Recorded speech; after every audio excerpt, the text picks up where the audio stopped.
અને આજે તો પૈસા હોય તો લોકો તમને પૂછે. ઓલું છે ને, નાણાં વગરનો નાથીઓ ને નાણે નાથા લાલ. એક ગામમાં એક રહેતો હતો નાથીઓ. તો બચાડો હાવ ગરીબ માણસ, જેને ત્યાં પ્રસંગ હોય ત્યાં જઈને ઊભો રહે, અને બધાય આમ અધિકારથી નાથિયાને કામ આપે. એ નાથિયા, પથારી કરા મહેમાનો માટે. એ નાથિયા, મહેમાન આવ્યા, પગ દાબ. એ નાથિયા, જા માણહુરભાઈ ત્યાંથી બુંગણ લઈ આવે. અને નાથીઓ દોડી દોડીને બધાનું કામ કરે. બધા જમી લે, પછી નાથિયાને કોઈ પૂછે નહીં, એકલું એકલું ખાઈ લે, પણ સેવા કરે. નાથીઓ ઘણા એનું અપમાન કરે.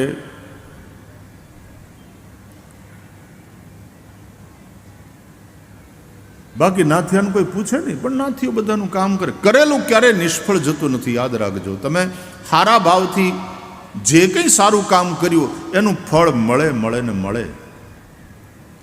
નહીં કલ્યાણ કૃત કશ્ચિત દુર્ગતિમ તાત ગચ્છતિ. આ ભગવદ્ ગીતાનું વાક્ય છે. કલ્યાણકૃત કશ્ચિત, કલ્યાણ માટે કરેલું, સારા ભાવથી કરેલું કોઈ પણ કર્મ એ ક્યારેય નિષ્ફળ જતું નથી. એનું ફળ પ્રભુ આપે આપે અને આપે. પછી એમાં નાથિયાને એક દી ભાગનું પાંદડું ભર્યું નહીં તો મુંબઈ વયો ગયો કોકને હારે. કોકે કીધું કે અહીંયા શું કરે, એના કરતાં મુંબઈ હાલ, ત્યાં મજૂરી કર, 2 પૈસા મળશે. અહીં તો તૂટી મરે જ બધાને માટે, અને તને કોઈ ખાવાનું પૂછતું નથી. મુંબઈ હાલ. મુંબઈ વયો ગયો નાથિયો, નોકરી કરવા માંડ્યો.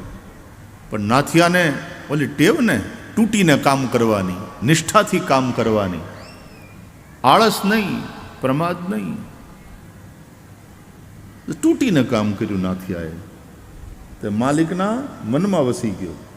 ધીમે ધીમે એને ઓર મોટી પોસ્ટ આપી, ઓર ઊંચી પોસ્ટ આપી. એમ કરતાં કરતાં તો નાથિયો મેનેજર થઈ ગયો. એની નીચે 150 મજૂરો કામ કરે. શેઠને કાંઈ સંતાન નહીં.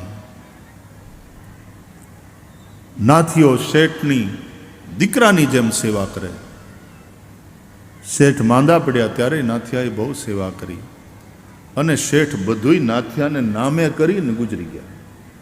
સારા કામનું ફળ મળે મળે ને મળે.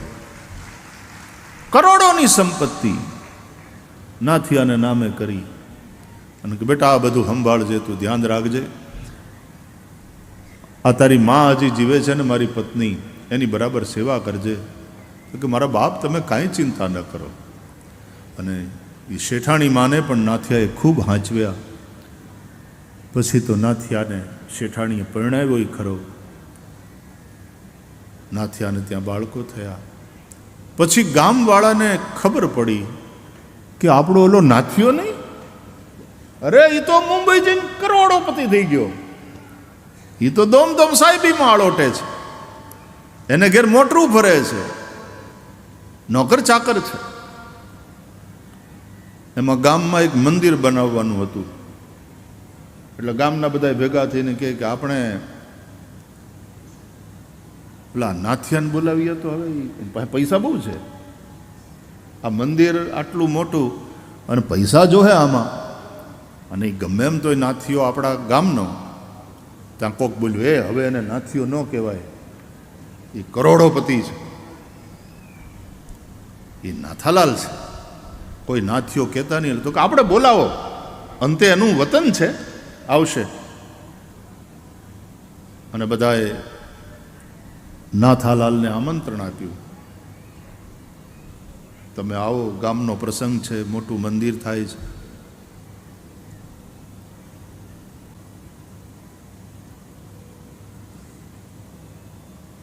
આમંત્રણ આપ્યું કે તમે આવો, તમે આવો, તમે આપ પધારો. હવે તો નાથિયો નહોતો રહ્યો ને, હવે નાથાલાલ.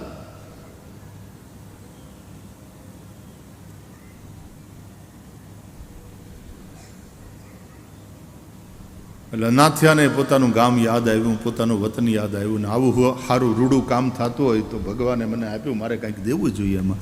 કે હા બાપા, જરૂર આવીશ. અને એ નાથાલાલ પત્ની સાથે એરોપ્લેનમાં ઉતર્યા નજીકના એરપોર્ટ ઉપર. 2-5 ગાડીઓ, એના સેક્રેટરીઓ આજુબાજુ, અને આખો કાફલો ગામમાં આવ્યો. આખું ગામ હણગારેલું.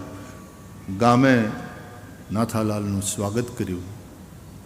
હામૈયા થયા. નાથાલાલે બહુ મોટી રકમ આપી અને એમ કીધું કે તમે ચિંતા નહીં કરો, આ મંદિર આ પૂરું થઈ જશે આપણા ગામનું. એ સિવાય બીજી કાંઈ સેવા હોય તો કયો. અને પછી જ્યાં જાય ત્યાં બધાએ, જેને ઘેર નાથિયાએ તૂટીને કામ કર્યું હતું ને, એ બધા પધારો પધારો, નાથાલાલ પધારો, નાથાલાલ પધારો. અમારે ઘેર ચા પાણી કરવા તો આવો. ત્યાં કોક કે અમારે ઘેર જમવાનું રાખો. નાથાલાલ, નાથાલાલ, નાથાલાલ. અને નાથાલાલ બધાને આમ હાથ જોડે. હું નાણાં વગરનો હતો ત્યારે આ ગામમાં નાથિયો હતો, અને હવે નાણાં થયા એટલે બધા નાથાલાલ, નાથાલાલ, નાથાલાલ. અને એમાં એ ક્યાંકથી જાતા હતા નાથાલાલ ગામમાં, અને એમાં એક ડોહી જૂના,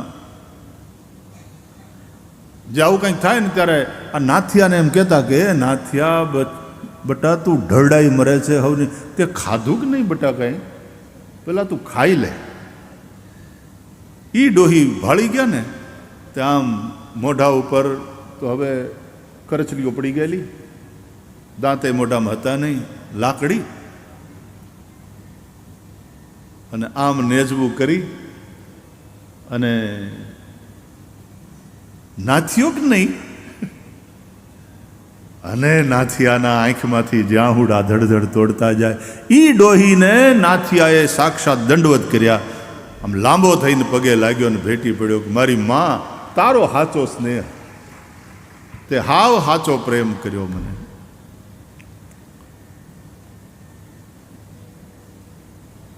પૈસા તો હોવા જોઈએ અને ગૃહસ્થ માણસે કમાવા જોઈએ, નહીં તો નાણાં વગરનો નાથિયો અને નાણે નાથાલાલ.